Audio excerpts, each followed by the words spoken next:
আমার খাইতেই গেলে ঠেকে ধরে, মুখে রুচি নাই। এত ঘি গলনি দুগ্ধ চিনি কি করিব ভাই,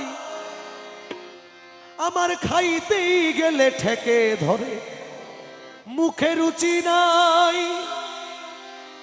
ঘি গলনি দুগ্ধ চিনি কি করিব ভাই, তামাক খাইতে কাশ উঠে আমার 12 মাস।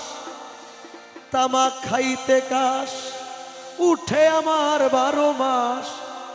এই বুঝি সর্বনাশ হইল রে, আমার সাধনা মিটিল, আশা না পুরাইল, সকলি ফুরাইয়া গেল রে, আমার সাধনা মিটিল।